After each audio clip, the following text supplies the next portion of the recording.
इस सरकारी दफ्तर को अपने बाप की मलकियत समझ बैठे हैं। यहां से आप निकले यहाँ पे, ठीक है ना। आप ये देखें, आप ये देखें, आप तमीज से बात करें, आपको तमीज नहीं है। तमीज आपको है, आपको है तमीज, कर रहे हैं, आपको तमीज ही नहीं है। तमीज है कि जालसाजी करें। बिल्कुल आपको हम इसलिए टैक्स देते हैं, आपको तमीज ही नहीं है। तमीज सीखने के लिए मैंने आप जैसे करप्ट अफसर के पास आना है। अब जो भी ये रिपोर्ट करने लगे हैं घबराहट में आके, तो अपनी ये पुरानी की हुई रिपोर्ट को अब ये क्या करेंगे, वॉइड कर देंगे। अच्छा, एक सेकंड, इसको जबरदस्ती नहीं छीनना भी, मैं ऑन करता छीनना हूं। ऑन करवाते हैं आपको। पहले भी ऑन हुआ था, पहले भी ऑन हुआ था। क्या लिखा हुआ है इसके ऊपर? सर इसमें ये लिखा हुआ है कि समरीन नकाश ने हकाइक को छुपा के और जालसाजी के साथ जो है यहाँ पे मामला जमा कर। ये देखिएगा नाज़रीन, ये कैमरे में ले थी सेक्रेटरी साहब जो है ना, वो जालसाजी करने के बाद किस तरह से ये अपना मुबैना तौर पर जो है वो बयान लेके जा रहे हैं। और देखते हैं कि इसमें जो इन्होंने बयान दिया है वो क्या बयान है, और अब ये क्या चाहते हैं कि इसके बाद इनके साथ क्या होना चाहिए। अगर तो ये इन्होंने कुछ जालसाजी की है तो मैं अपने अदारों से भी ये गुजारिश करूंगा कि ऐसे जो करप्ट अनासर हैं, जो हमारे सरकारी महकमों में बैठे हुए हैं, जो लोगों की जिंदगियों के साथ खेलते हैं, और उनको फौरी उनके ओहदों से हटाया जाए। जब तक इस तरह के जो अफसरान हैं वो इस तरह के महकमों में जहां पर लोगों की जिंदगी के मामलात जो है वो किए जाते हैं, और जब तक ये बैठे रहेंगे तब तक जो है वो इसी तरह के केसेस जो है वो सामने आएंगे। इनकी एक और जो इन्होंने लिख कर दिया था खिजर साहब को, जो इस केस के वकील हैं, तो इनसे जानते हैं कि ये मामला जो इन्होंने अपना पहला बयान लिख के दिया था उसमें क्या लिख के दिया था, जिसके बाद पुलिस ने 376 जैसे संगीन दफात के तहत जो मुकदमा दर्ज हुआ था उसको जो है वो पुलिस ने खारिज किया था। खिजर साहब बताइएगा कि क्या लिखा था इस बयान के अंदर? सर इस रिपोर्ट के अंदर, जिसके अंदर इनके साइन और स्टैंप मौजूद है डेट के साथ कि इन्होंने रिपोर्ट कब की, उसमें लिखा जाता है कि समरीन नकाश ने हकाइक को छुपाकर इस दफ्तर हाजा को गुमराह किया। ये रिपोर्ट सेक्रेटरी साहब की दी हुई है। ये नाज़रीन आप हमारी स्क्रीन पर भी ये आप इसके बयान को जो है वो सेक्रेटरी साहब को देख सकते हैं कि किस तरह से जो है वो इन्होंने पहले लिख कर दिया, और इस बयान की बुनियाद पर पुलिस ने इस मुकदमे को खारिज किया। और अगर ये बयान सच पर मबनी नहीं था तो फिर इन्होंने क्या जो है वो जल्दबाजी में लिख के दे दिया था। ये इसी यूनियन काउंसिल की इसी तहसील फिरोजवाला की स्टंपें लगी हुई हैं, जिसमें ये शख्स जो है वो सेक्रेटरी साहब खुद एतराफ़ कर रहे हैं कि जो फाइल के अंदर जो दस्तखत है, जो नोटिस पर जो साइन है वो मेरे नहीं है। अगर इनके साइन नहीं है तो फिर साइन फरिश्ते आके करके इनके के, ये साइन भी नहीं किए हैं, 2 नंबरी भी इन्होंने की है, और अब इनके पास कोई जवाब नहीं है। अच्छा मैडम, आप इस केस के तफ्तीशी हैं, तो आपने पहले भी मुकदमा इसका खारिज किया था? जी जी। अच्छा, तो बताइएगा वो किन बुनियादों पर खारिज किया था? इधर जरा इस तरफ देखिएगा मैडम।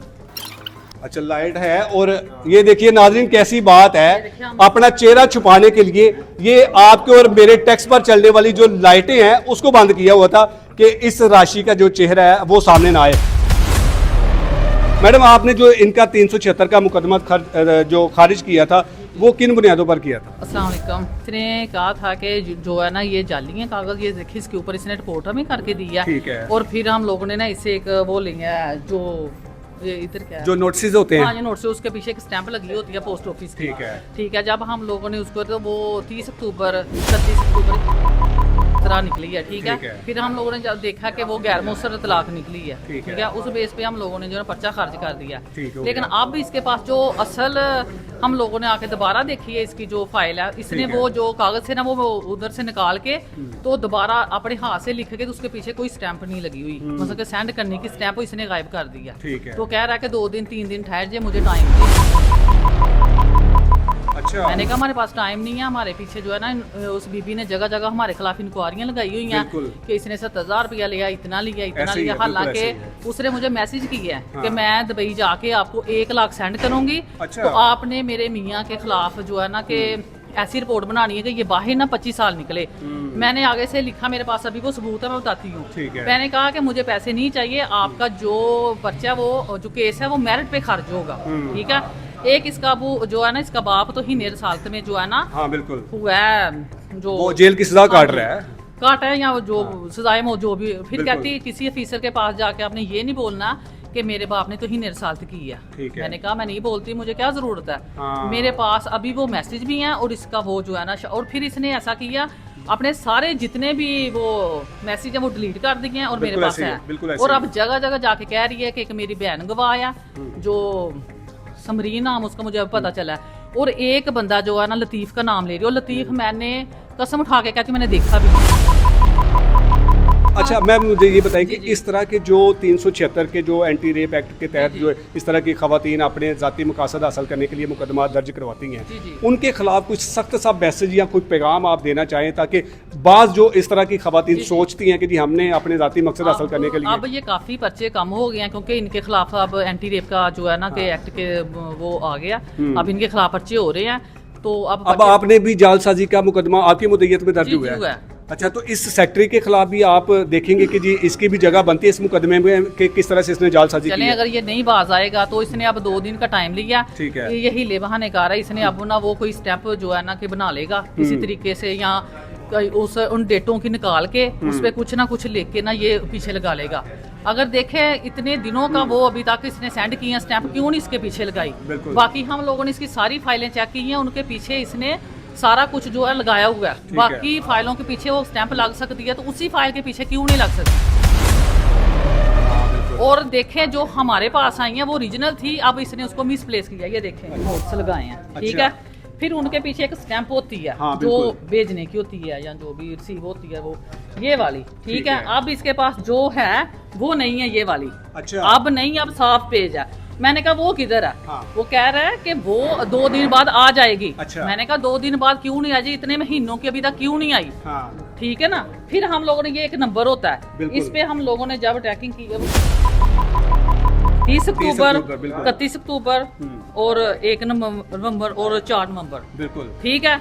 इसका मतलब ये है कि इन लोगों ने FIR हो रही है 23 अक्टूबर को, ठीक है। और ये जो खुला FIR कौन सी 23 अक्टूबर को हो रही है? 376 वाली। अच्छा, 376 वाली, इसने जो जिसके लिए ये जालसाजी तैयार की गई, इसने मियां के खिलाफ अपने करवाई है, वो हो रही है 23 अक्टूबर को, ठीक है। और ये सारे डॉक्यूमेंट जमा हो रहे हैं, ये वापस आ रहे हैं 31 अक्टूबर को, 30 अक्टूबर को, सॉरी जी। बिल्कुल नाज़रीन, आपने ये सारी कहानी सुननी है और आंखों देखे आपने सब कुछ हकायक देख लिए हैं कि वो सेक्रेटरी अब इस वक्त अपनी कुर्सी छोड़कर, जिसे वो ये समझता था कि ये मेरे बाप ने मुझे दी हुई है कुर्सी, ये इस तरह के राशि अफसरान जब हमारे और आपके टैक्स की कुर्सियों पर आकर विराजमान हो जाते हैं और फिर किस तरह से ये गुंडागर्दी करते हैं, जालसाजी करते हैं, धोखाधड़ी से ये लोगों को गुमराह करते हैं, कानून को गुमराह करते हैं। जब कानून ऐसे 2 नंबरी जालसाजों को गर्दन से दबोचती है तो फिर इनके पास कोई जवाब नहीं होता।